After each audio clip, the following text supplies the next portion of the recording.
শুভ সকাল প্রিয় শিক্ষার্থীবৃন্দ। মার্টিন লুথার কলেজের দ্বাদশ শ্রেণীর বাংলা প্রথম পত্রের ক্লাসে তোমাদেরকে স্বাগত জানাই। আমরা রবীন্দ্রনাথ ঠাকুর রচিত অপরিচিতা গল্পটি নিয়ে আলোচনা করছি। আমরা গত ক্লাসে দেখেছি যে অনুপম অনেক রকম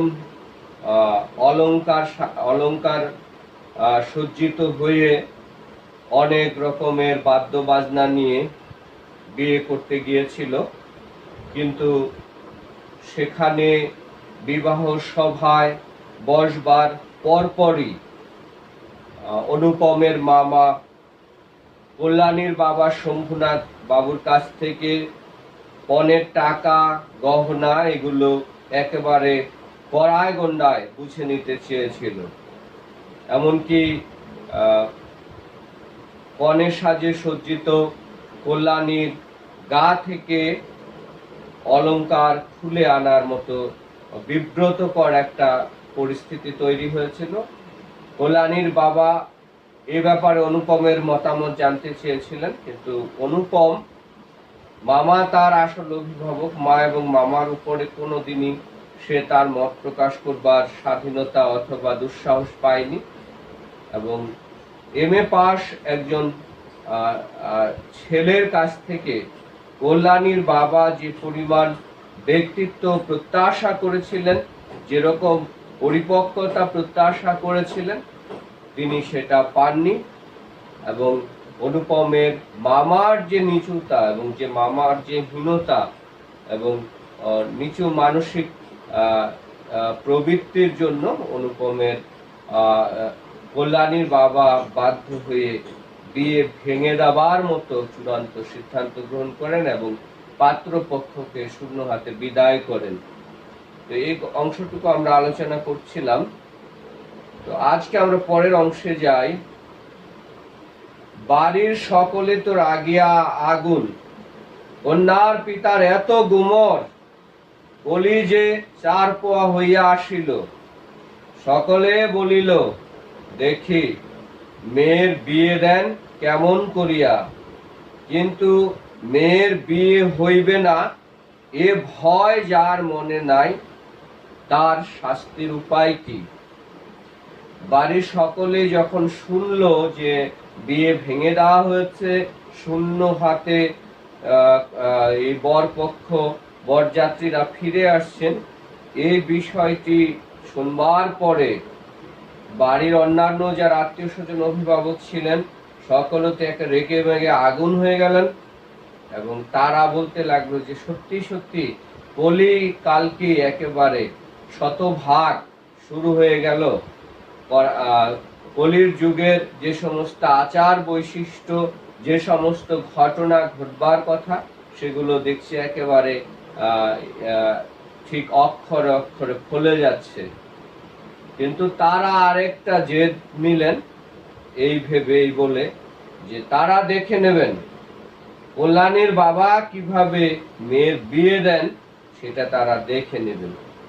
কিন্তু এখানে সমস্যা হলো অন্য জায়গায়, যে মেয়ের বিয়ে হবে না এটা নিয়ে যে মেয়ের এবং মেয়ের বাবার ন্যূনতম কোনো দুশ্চিন্তা নেই, কোনো রকম ভয় ভীতি নেই, তাদেরকে আসলে কিভাবে শায়েস্তা করা যাবে সেটা মনে হয় খুব কঠিন একটা বিষয়, কঠিন একটা কাজ। মস্ত বাংলাদেশের মধ্যে আমি একমাত্র পুরুষ যাহাকে কন্যার বাপ বিবাহের আসর হইতে নিজে ফিরাইয়া দিয়াছে। এত বড় সৎপাত্রের কপালে এত বড় কলঙ্কের দাগ কোন নষ্ট গ্রহ এত আলো জ্বালাইয়া বাজনা বাজাইয়া সমারোহ করিয়া আঁকিয়া দিল। বরযাত্রীরা এই বলিয়া কপাল চাপড়াইতে লাগিল যে বিবাহ হইল না, অথচ আমাদের ফাঁকি দিয়া খাওয়াইয়া দিল। পাক যন্ত্রটাকে সমস্ত অন্য শুদ্ধ সেখানে টান মারিয়া ফেলিয়া দিয়া আসিতে পারিলে তবে আফসোস মিটিত। অনুপম তার জবানিতে, তার স্বীকারোক্তিতে তার জীবনে ঘটে যাওয়া যে ট্রাজেডি, দুঃখজনক যে ঘটনা, সেটা বর্ণনা করছে এবং ভীষণভাবে দুঃখ ভারাক্রান্ত হৃদয়ে বলছে যে মস্ত বাংলাদেশ, বাংলা প্রধান অঞ্চল, এই সমস্ত বাংলাদেশের মধ্যে অনুপম একমাত্র পুরুষ যাহাকে মেয়ের বাবা বিবাহ সভা থেকে নিজে ফিরিয়ে দিয়েছেন। এর আগে অনেক মেয়ের বিয়ে ভেঙেছে, তবে হ্যাঁ, সেটি পাত্রপক্ষ লেনদেন দেনা পাওনা নিয়ে, যৌতুক নিয়ে সমস্যা হলে তখন তারা একেবারে মুহূর্তের মধ্যেই সাক্ষাৎ বিয়ের আসর থেকে পাত্র তুলে এনে বিয়ে ভেঙে দিয়েছে এবং সেই পাত্রীপক্ষের, পাত্রীর কপালে কলঙ্কের দাগ এঁকে দিয়েছিল। কিন্তু এই প্রথম যেন একজন পাত্রের, সৎ পাত্রের, MA পাশ করা শিক্ষিত একটা ছেলের বিয়ে ভেঙে গেল, বিয়ে ভেঙে দিলেন কন্যার বাবা। এটা যে এত লজ্জার, এটি ভীষণ দুঃখজনক। কোনো এক নষ্ট গ্রহ যেন এরকম একটা রাহুর গ্রাসের কারণে যেন এরকম একটা অপমান, দুঃখজনক ঘটনা অনুপমের জীবনে ঘটল। বিবাহের চুক্তি ভঙ্গ ও মানহানির দাবিতে নালিশ করিব বলিয়া মামা অত্যন্ত গোল করিয়া বেড়াইতে লাগিলেন। হিতৈষীরা বুঝাইয়া দিল, তাহা হইলে তামাশার যেটুকু বাকি আছে তাহা পুরা হইবে। বিয়ের চুক্তি ভঙ্গ এবং মানহানির মামলা করে কনে পক্ষকে অনেক শাস্তি দিবেন, এরকম একটা চিন্তা ভাবনা মামা নিয়েছেন এবং তিনি এটা নানান জায়গায় বলে বেড়াতে লাগলেন, একটা গোলমাল বাঁধানোর পায় তারা শুরু করলেন। কিন্তু অনুপমের যারা শুভাকাঙ্ক্ষী তারা জানালেন যে এটা করলে, মামলা মোকদ্দমা করলে এটি খুব বেশি, ফলাফলটা খুব বেশি একটা ভালো হবে না, কেননা এই ঘটনাটি তখন সমস্ত মানুষ অনুপমের এই কল্যাণের অপমানের কথা, কলঙ্কের কথা যেন সমাজে আর চাপা থাকবে না, সব লোক তখন জেনে যাবে। সুতরাং এটা অনুপমের জন্য, এই পরিবারের জন্য শুভকর, মঙ্গলজনক কোনো কিছু হবে না। বলা বাহুল্য, আমিও খুব রাগিয়া ছিলাম। কোন গতিকে শম্ভুনাথ বিষম জব্দ হইয়া আমাদের পায়ে ধরিয়া আসিয়া পড়েন। গোফের রেখায় তা দিতে দিতে এইটাই কেবল কামনা করিতে লাগিলাম। খুব স্বাভাবিকভাবে, যেহেতু শ্বশুর মশাই, হবু শ্বশুর মশাই বিয়ে ভেঙে দিয়েছিলেন, অনুপমেরও ভীষণ শ্বশুর মশাইয়ের উপর রাগ হয়েছিল, তার উপর ভীষণ রেগে গিয়েছিল। আর এই কারণে যে কোনো ভাবে শ্বশুর মশাই অপমানিত হন, জব্দ হন, এরকম কোনো কিছু যদি করা যায় তাহলে সেটা খুব ভালো কিছু হবে, অনুপমের এমনটি মনে হয়েছিল। কিন্তু এই আক্রোশের কালো রঙের স্রোতের পাশাপাশি আর একটা স্রোত বহিতেছিল, যেটার রং একেবারেই কালো নয়। সমস্ত মন যে সেই অপরিচিতার পানে ছুটিয়া গিয়াছিল, এখনো যে তাহাকে কিছুতেই টানিয়া ফিরাইতে পারি না।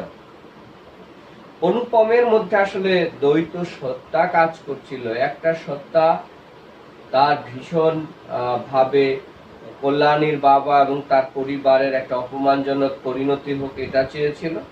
আরেকটা চেতনা বা আরেকটা মন তার মধ্যে যেটি ছিল, সেই মন বা সেই চৈতন্য, সেই চেতনা কিন্তু এই পরিবারের, কল্যাণীর পরিবারের কোনো ক্ষতি হোক সেটা কোনোভাবেই মন থেকে মেনে নিতে চাইছিল না। এই কারণে অনুপম আসলে সেই অপরিচিতাকে একেবারেই কোনোভাবেই সে ভুলতে পারছিল না যে হরিশের কাছে শোনা গল্প, এরপরে বিনু দাদার কাছে শোনা প্রশংসা, আবার বিয়ের দিন বিয়ের সমস্ত আয়োজন সম্পন্ন করে গিয়েও কাছে থেকে ফিরে আসা, এগুলো অনুপমের মনোজগতে ভিন্ন রকম একটা আবহ তৈরি করেছিল।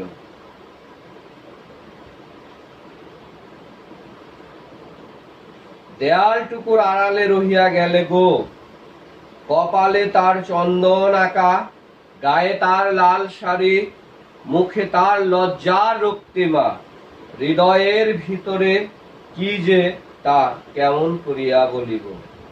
যে অপরিচিতার ছবি, যে অনুপম তার হৃদয়ের সমস্ত রং দিয়ে, সৌন্দর্য বোধ দিয়ে, রং তুলি দিয়ে জল রঙে এঁকেছিল যেই প্রতিমা, সেই মেয়েটি তার জন্য তৈরি ছিল। বিবাহ সভায় নিয়ে যাওয়া হবে, একটু পরেই বিয়ে শাদী হবে, তারপর সে তাকে চিরকালের মতো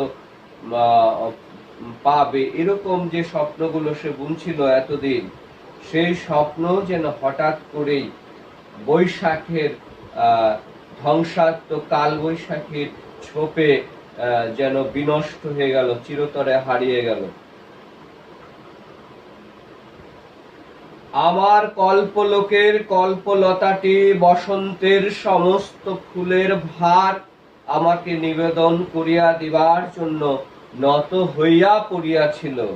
হাওয়া আসে, গন্ধ পাই, পাতার শব্দ শুনি, কেবল আর একটি মাত্র পা ফেলার অপেক্ষা। এমন সময়ে সেই এক পদক্ষেপের দূরত্বটুকু মুহূর্তে অসীম হইয়া উঠিল। অনুপম মনে মনে স্বপ্ন দেখে, তার ভাবনা জগতে তার কাছে মনে হয় যে তার স্বপ্নের সেই মানসিক, স্বপ্নের সেই সৌন্দর্য তিলোত্তমা, যাকে নিয়ে সে এতদিন স্বপ্ন দেখেছে, সেই মানুষটিও বসন্তের সমস্ত রং নিয়ে, আবির নিয়ে, উৎসব নিয়ে যেন তার সামনে এসে ধরা দেবার জন্যই কনে সাজে সজ্জিত হয়েছিল, তৈরি হয়ে এসেছিল। আর অনুপম এখনো যেন সেই বসন্তের হাওয়া, গন্ধ, পাতার শব্দ ধ্বনি এবং তার সেই মানস প্রতিমার জন্য প্রতীক্ষা, এই প্রতীক্ষার যেন সেই প্রতিধ্বনি সে মনে প্রাণে শুনতে পায়, চেতনালোকে শুনতে পায়। একটু পরেই তাদের বিয়ে হতো। অনুপমও তৈরি ছিল, মেয়েটিও তৈরি ছিল, সেজে গুজে বিয়ের সভায় তারা যাবে, বিয়ে হবে। এরকম মুহূর্তে মামা যদি গহনা সংক্রান্ত লেনদেনের বিষয়ে এরকম একটা অপ্রীতিকর পরিস্থিতি, বিব্রতকর পরিস্থিতি যদি সৃষ্টি না করতেন, তাহলে সত্যি সত্যি অনুপমের বিয়েটা সেদিন হয়েই যায়। এতদিন যে প্রতি সন্ধ্যায় আমি বিনু দাদার বাড়িতে গিয়া তাহাকে অস্থির করিয়া তুলিয়াছিলাম, বিনু দাদার বর্ণনার ভাষা অত্যন্ত সংকীর্ণ বলিয়াই তার প্রত্যেক কথাটি স্ফুলিঙ্গের মতো আমার মনের মাঝখানে আগুন জ্বালিয়া দিয়াছিল।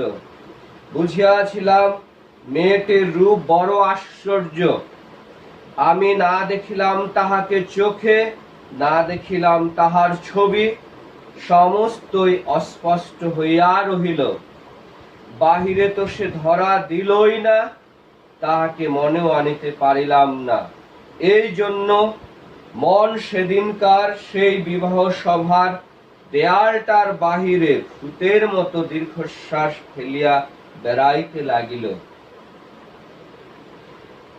বিয়ের কন্যা আশীর্বাদের পরে প্রায় প্রত্যেক দিন সন্ধ্যায় অনুপম বিনু দাদাদের বাড়িতে গিয়ে তার সাথে এই বিয়ে সংক্রান্ত, তার হবু বউ সংক্রান্ত নানা মাত্রিক আলোচনায় অংশগ্রহণ করেছে, আলাপ আলোচনা করেছে। যে বিনু দাদা সাধারণত তিনি প্রশংসা করেন না কারো, সেই বিনু দাদাই যখন বলেছিলেন যে মেয়ে একটা একেবারে খাঁটি সোনা, সুতরাং এই মেয়ে নিয়ে আর অনুপমের আর কোনো আপত্তি ছিল না, নির্দ্বিধায় সে পছন্দ করেছিল এবং বিনু দাদা এবং হরিশের কথার উপর ভর করে বিয়ের ব্যাপারে এগিয়ে গিয়েছিল। তো অনুপম মনে মনে যে স্বপ্নের মানুষ প্রতিমা তিলোত্তমাকে এঁকেছিল তার রং তুলি দিয়ে সেই মানুষটিকে, সেই মেয়েটিকে সে এক নজর দেখতেও পেল না। এটি তার সবচেয়ে ভীষণ কষ্ট এবং দুঃখ, যে মেয়েটিকে নিয়ে এত স্বপ্ন সে দেখেছে, মনে মনে এত ছবি এঁকেছে, তাকে কাছে থেকে দেখা গেল না। এবং তার সবচেয়ে বড় দুর্ভাগ্য আরেক জায়গায়, যে যদি মেয়েটির একটা ছবিও তাকে দেওয়া হতো বা সে যদি মেয়েটার একটা ছবি হরিশকে বলে নিতে পারত, তাহলে এখন বিয়ে ভেঙে যাওয়ার পরেও সে অন্তত সে মেয়েটার ছবি দেখে সান্ত্বনা দিতে পারত, নিজেকে প্রবোধ দিতে পারত। আর এই কারণেই বিয়ে ভাঙার পরে সেই যেখানে কনে অপেক্ষা করছিল তার জন্য, সেই কক্ষের বাইরে, রুমের বাইরেই যেন তার আত্মাটা, তার হৃদয়টা ভূতের মতো দীর্ঘ নিঃশ্বাস ছেড়ে যেন সেখানে ঘোরাফেরা করছে আজকে পর্যন্ত। হরিশের কাছে শুনিয়াছি মেয়েটিকে আমার ফটোগ্রাফ দেখানো হইয়াছিল, পছন্দ করিয়াছে বই কি, না করিবার তো কোনো কারণ নাই। আমার মন বলে সে ছবি তার কোনো একটি বাক্সের মধ্যে লুকানো আছে। একলা ঘরে দরজা বন্ধ করিয়া একদিন নিরালা দুপুর বেলায় সে কি সেটি খুলিয়া দেখে না। যখন ঝুঁকিয়া পড়িয়া দেখে, তখন ছবিটির উপরে কি তার মুখের দুই ধার দিয়া এলো চুল আসিয়া পড়ে না। হঠাৎ বাহিরে কারো পায়ের শব্দ পাইলে সে কি তাড়াতাড়ি তার সুগন্ধ আঁচলের মধ্যে ছবিটিকে লুকাইয়া ফেলে না। এই অংশটুকু অনুপমের একেবারেই কল্পনা প্রসূত, জানি না, হয়তোবা সত্যিও হতে পারে যে অনুপমের একটা ছবি মেয়েটিকে দেওয়া হয়েছিল হরিশের কাছে, আর এই ছবি দেখে অনুপমের বিশ্বাস নিঃসন্দেহে কল্যাণী তাকে পছন্দ করেছিল। কেননা পছন্দ না করবার মতো তো কোনো কারণ নেই। অনুপমের যে চেহারা একেবারে শৈশব থেকে শুরু করে স্কুল, কলেজ, বিশ্ববিদ্যালয় সব জায়গায় তার চেহারাটা নিয়ে মাস্টার মশাইরা যদিও ব্যঙ্গ বিদ্রুপ করেছেন, কটাক্ষ করেছেন, কিন্তু অনুপম নিজেও বড় হয়ে ভালোভাবে জেনেছে যে তার চেহারা সত্যি সত্যি ভীষণ সুন্দর, সুদর্শন। সে যে কোনো পাত্রী তাকে দেখলে যে তাকে এক নিমিষে পছন্দ করবে, তাতে কোনো সন্দেহ নাই। আর এই বিশ্বাসের উপর ভর করেই সে আজও বিশ্বাস করে যে যে ছবিটি মেয়েটিকে দেওয়া হয়েছিল, সেই ছবিটি সে খুব যতনে তার কোনো বাক্সের মধ্যে রেখে দিয়েছে। এবং আজও মাঝে মধ্যে নির্জন দুপুর বেলায় সেই ছবিটি যখন সে দেখে এবং ঝুঁকে পড়ে দেখে বিছানায়, আর তখন হয়তো মেয়েটির এলো চুল এই ছবিটির উপরে গিয়ে পড়ে। আর কখনো কখনো যদি এমন হয় যে কেউ যদি এসে দরজায় কড়া নাড়ছে, তখন লজ্জা লাজুক এই মেয়েটি ছবিটি খুব তাড়াহুড়ো করে লুকোনোর জায়গা না পেয়ে তার সুগন্ধি মাখা আঁচলের মধ্যেই লুকিয়ে রাখে। আজও এরকম একটা বিশ্বাস অনুপমের মধ্যে। দিন যায়, 1 বৎসর গেল। মামা তো লজ্জায় বিবাহ সম্বন্ধের কথা তুলিতেই পারে না। মার ইচ্ছা ছিল আমার অপমানের কথা যখন সমাজের লোকে ভুলিয়া যাইবে, তখন বিবাহের চেষ্টা তখন বিবাহের চেষ্টা দেখিবেন। 1 বছর প্রায় হতে চলল। মামা যেহেতু তার ভুলের জন্য বিয়েটা ভেঙে গিয়েছিল, তার অতি নিচু মানসিকতার জন্য, অর্থ লোভী মানসিকতার জন্য, এ কারণে মামা যে শিক্ষাটা পেয়েছিলেন, এই লজ্জায় অপমানে মামা কিন্তু আর দ্বিতীয়বার বিয়ের কথা তুলবার সাহস পান না। তো অনুপমের মা বলল যে ঠিক আছে, যখন অনুপমের অপমানের কথাটা আত্মীয় স্বজন সহ সবাই একদম ভুলে যাবে, সেই সময় না হয় আবার তিনি ছেলের বিয়ে দেওয়ার চেষ্টা করবেন। এদিকে আমি শুনিলাম সে মেয়ের নাকি ভালো পাত্র জুটিয়াছিল, কিন্তু সে পণ করিয়াছে, বিবাহ করিবে না। শুনিয়া আমার মন পুলকের আবেশে ভরিয়া গেল। আমি কল্পনায় দেখিতে লাগিলাম সে ভালো করিয়া খায় না, সন্ধ্যা হইয়া আসে সে চুল বাঁধিতে ভুলিয়া যায়। তার বাপ তার মুখের পানে চান আর ভাবেন, আমার মেয়ে দিনে দিনে এমন হইয়া যাইতেছে কেন। অনুপম কিন্তু খোঁজ খবর রেখেছে কল্যাণীর, যার সাথে বিয়ে ভেঙে গিয়েছিল। তো সেই মেয়েটির খোঁজ নিয়ে জেনেছে আরো ভালো পাত্র জুটেছিল, কিন্তু মেয়ে বিবাহ করবে না, বিয়ে করেনি। এই কথা শুনে অনুপমের মধ্যে এক ধরনের আনন্দ, এক ধরনের ভালো লাগা তৈরি হলো, আনন্দিত হলো অনুপম নিজেকে এই ভেবে, কি জানে এমনও তো হতে পারে যে মেয়েটি হয়তো বা তার জন্যই অপেক্ষা করছে, প্রতীক্ষা করছে। তো অনুপম কল্পনায় দেখলো যে সেই মেয়েটি তার সাথে বিবাহ বিচ্ছেদের, বিয়ে ভেঙে যাওয়ার ঘটনার যে আঘাত পেয়েছে, সেই মানসিক আঘাতে, যন্ত্রণায় সে তার দৈনন্দিন জীবনে নানা রকম অনিয়ম করছে, ঠিক মতো চুল বাঁধে না,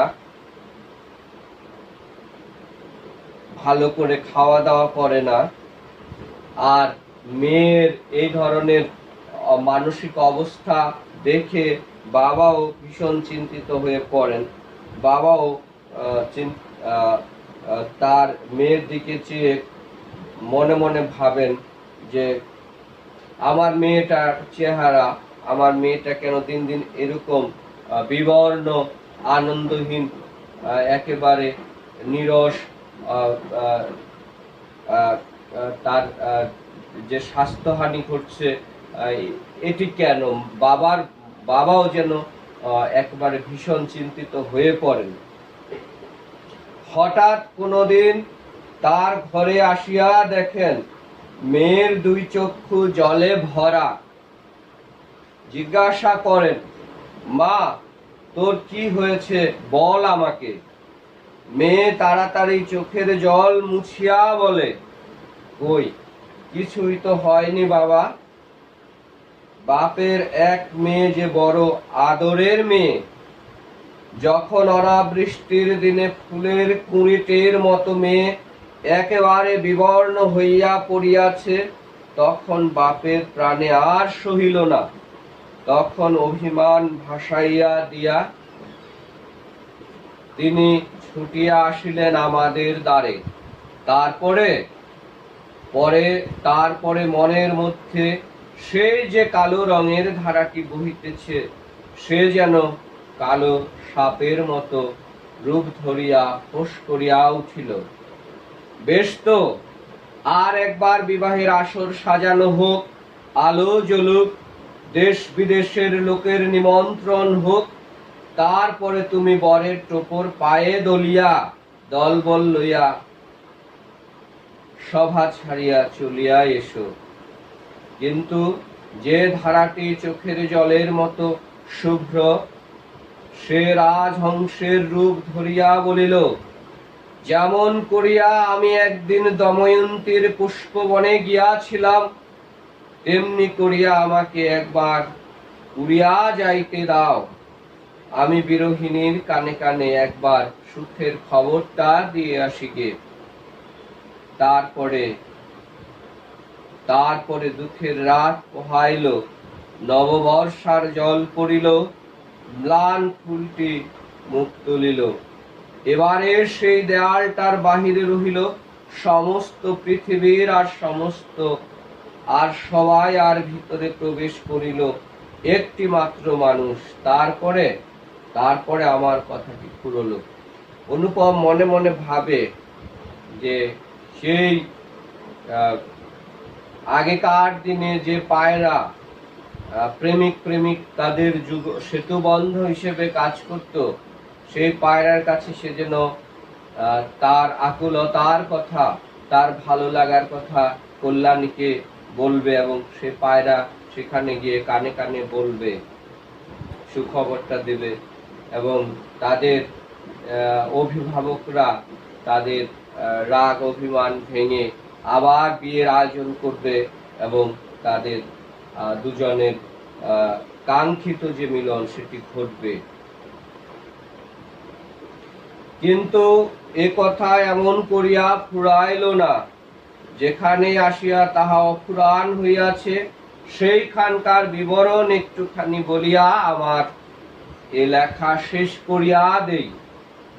কিন্তু ঘটনাটি এমন ভাবে ঘটল না। অনুপম যেভাবে চেয়েছে সেভাবে কোনোভাবেই সেটি হলো না।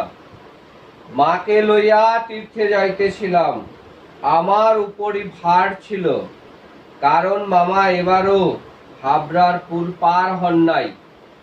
রেলগাড়িতে ঘুমাইতেছিলাম, ছাকানি খাইতে খাইতে মাথার মধ্যে নানা প্রকার এলোমেলো স্বপ্নের ঝুমঝুমি বাজিতেছিল।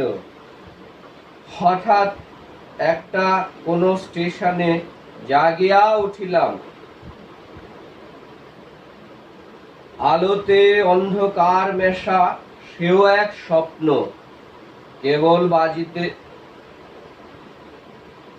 কেবল আকাশের তারাগুলি চিরপরিচিত, আর সবই অজানা অস্পষ্ট। স্টেশনের দ্বীপ কয়টা খাড়া হইয়া দাঁড়াইয়া আলো ধরিয়া এই পৃথিবীটা যে কত অচেনা, এবং যাহা চারিদিকে তাহা যে কতই বহু দূরে, তাহাই দেখাইয়া দিয়াছে। গাড়ির মধ্যে মা ঘুমাইতেছেন। আলোর নিচে সবুজ পর্দা টানা, তুরঙ্গ বাক্স জিনিসপত্র সমস্তই কে কার ঘাড়ে এলোমেলো হইয়া রহিয়াছে। তাহারা যেন স্বপ্ন লোকের উলট পালট আসবাব।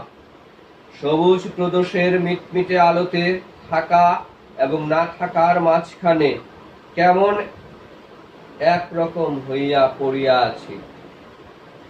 মাকে নিয়ে অনুপম তীর্থে যাচ্ছিল, তার উপরই দায়িত্ব চলে আসলো। কারণ একটাই, মামা কিন্তু হাবড়ার পুল পার হন না। কলকাতার যে সীমানায় হাবড়ার পুল পার হওয়াটাকে তিনি অমঙ্গল সূচক বিষয় হিসেবেই জানেন। এই কারণে মামা গেলেন না। সুতরাং অনুপমের উপরেই দায়িত্ব হলো তার মাকে তীর্থে নিয়ে যাওয়া। তো রেলগাড়িতে সবাই ঘুমিয়ে যাচ্ছিল রাতের বেলা, আর সেখানে রেলগাড়ির যে ঝমঝম চাকার শব্দ, লোহা লক্করের যে ছন্দ, যে তরঙ্গ সৃষ্টি হচ্ছিল, তারই মাঝখানে হঠাৎ করে অনুপমের কোনো একটা স্টেশনে ঘুম ভেঙে গিয়েছিল।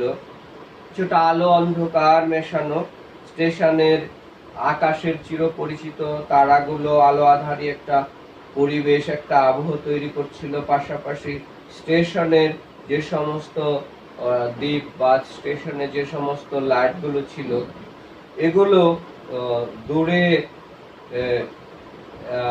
কতটা দূরে দূরত্ব নির্দেশ করছিল। এবং পৃথিবীটাকে কিছুটা এই আলো আধারী রাতের অন্ধকারে অপরিচিত বোধ হচ্ছিল। আর যে সমস্ত জিনিসপত্র ট্রেনের সেই তুরঙ্গের মধ্যে খাপের মধ্যে রাখা হয়েছিল সেগুলো রেলগাড়ির ঝাঁকুনিতে ওলট পালট হয়ে যাচ্ছিল। এমন সময় সেই অদ্ভুত পৃথিবীর অদ্ভুত রাত্রে কে বলিয়া উঠিল, শিগগির চলে আয়, এই গাড়িতে জায়গা আছে।